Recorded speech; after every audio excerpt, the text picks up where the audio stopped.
Hello, this is Jason. Today I'll be introducing our level design final project, The Palace of Time. As the player enters the game, they would immediately be greeted with this huge door with 6 holes on it. And as the text indicates, there are 6 shards to be collected. So the players will turn around and venture into our level. But not far, they would soon be blocked by this obstacle where there's no way to jump through, there's no way to get through it. So the player would turn to this light indicator and pick this up. And the indicator would say, press Q to switch timeline. Now the game begins.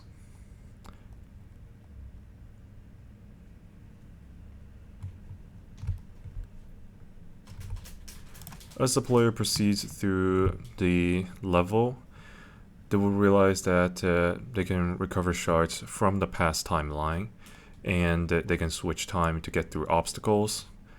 And they will also realize that there's a charging time for their time device, and if that charge is run out, they will be dragged back into this current timeline.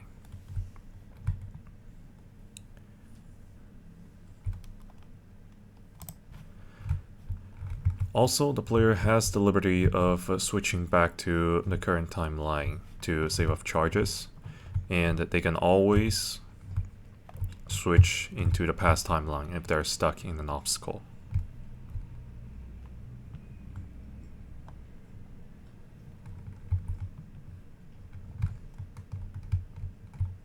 Again, right here, as the player would be greeted with some obstacles, and they would realize that there is this one broken staircase in a way, and that there's no way in getting up to the second floor. The player would switch back to the past timeline and walk up the stairs.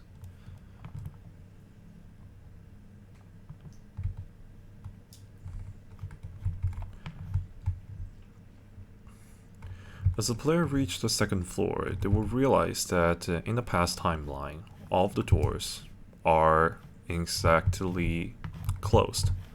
So the only way of getting into the rooms, they had to get back to the current timeline and walk through the broken door. As the player walks into the broken door, they will see the broken furnitures, indications of people who once lived here. And as the player switch back into the past timeline, they will see the full picture of a well-organized room, also indicating the personality of people who once lived here. We can see a chess piece, we can see totem, we can see letters and pipes.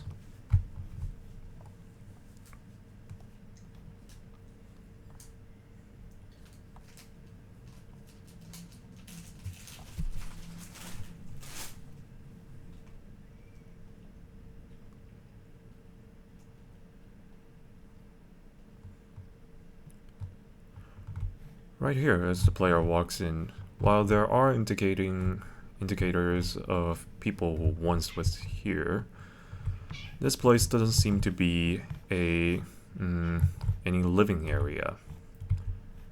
And as the players switch back, they will realize that this is a storage room where it stores various treasures from different civilizations. Also, as the player picks up the shards here, they will realize there is something very odd, which is props that are not, which shouldn't belong to the setup of this palace. There were pistols, there were grenades, and there were pails, which is fairly modern compared to our time, which is also an indicator saying that the relation of this palace to the time travel. And right here we have another sort of living area, and as we switch back, the player will realize that this is a workshop of an alchemist, and there is also another chess piece.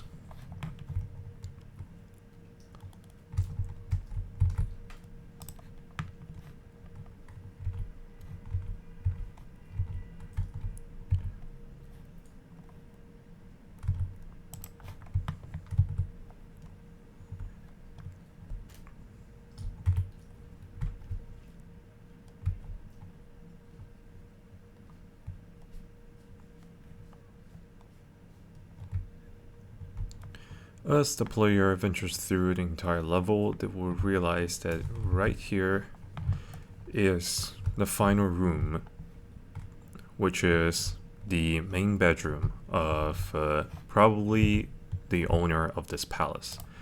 And as the player picks up the shard, they will also realize that there are two missing white pieces, which were exactly the pieces we saw back in the two rooms.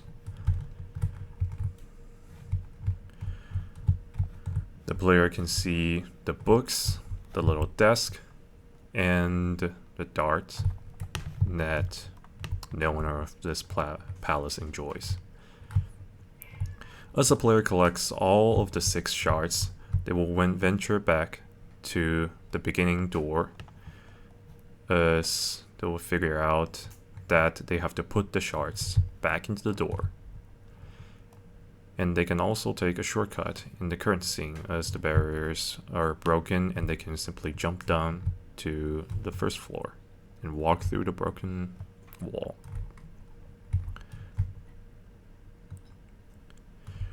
By now, the player would be fairly easy and handy with the time switching device, and as the player trying to switch back into the current timeline,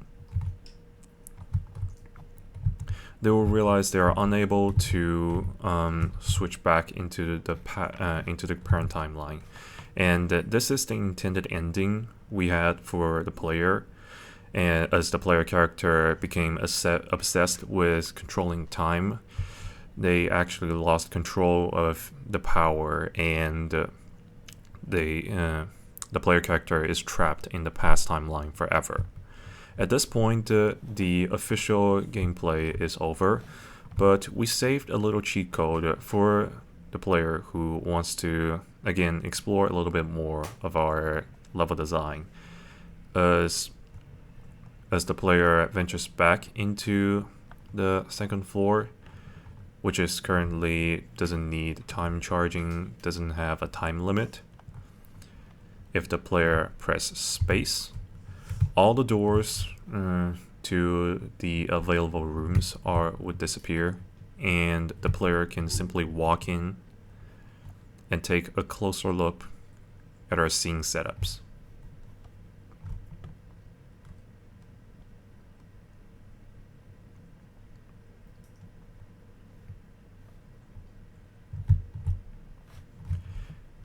Again, press the space, the door would reappear. That is our entire gameplay. Thank you for watching.